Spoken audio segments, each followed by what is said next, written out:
do you do? What do I do? Unlock, question, search. And the question is, what do you do? That's a great question. My knee-jerk response is that teacherly retort. That's a great question. But instead of delving into the complexities of my field, I usually just say, I teach college writing. What I want to say begins more like a range. I teach composing of all kinds, written, oral, visual, and electronic composing that necessitates that I foster in my students a healthy critical awareness of how the various technologies we use to compose these multimodal texts can both enable and constrain the kind of meaning-making we hope to achieve in a variety of professional, civic, and academic contexts. That's the verbose, long-winded. That's the one that I can tell you, but I can show you too. Welcome to my laboratory. A computer laboratory, lab for short. Enter English 250 LL. Meet my students. Just kidding. My learners aren't gravatars. They don't learn from a distance either. This is just my attendance app. Yeah, there's an app for that. Here's the actual lab, the physical space I teach in. What do? We unlock. You unlock the computer today, but I often wonder, what else did my students unlock? Unlocking answers isn't as easy as unlocking computer screens. And once unlocked, I teach students to question. The need to question.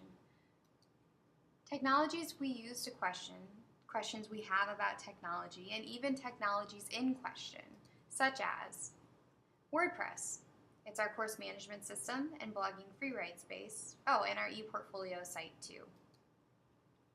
Our class Twitter, @handle English250, where we talk about class news, writing updates, and we have our thoughts of the day posted every day. Collecting and storing information, teaching writing board, every thought of the day is also on Pinterest.com, where my students can locate it. Concept visualization, infographics I think help with that. Sources of inspiration and even videos. Like this one. It's about how no one in the professional fields write alone, how we all write together, and how there's a real-world application for that in our writing scenarios. Yet for all the questioning we do, we need to do just as much searching. What I teach my students to do is to search. What I myself try to do is to search. So where do we begin searching? Again, that's a great question to ask. You could follow the paper trail, or web page trail, or web history, or whatever you want to call it. This search is part of my teaching and what I teach my students to do.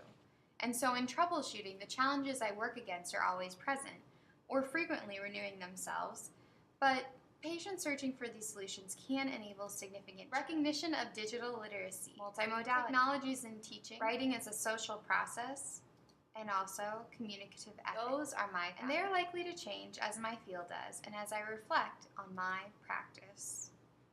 We must strive to change the way our students think about technology, the way we teach it, and even the way we talk about it.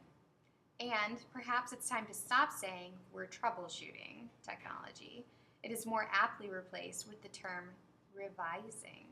You can visit the site that I created for my Teaching with Technology class, English 503 at Iowa State University, by visiting courses.glssettphd.org/Hoermann, my last name, which is spelled Hoermann. Or you can find me and all my other sites and information at about.me/Jackie Hoermann.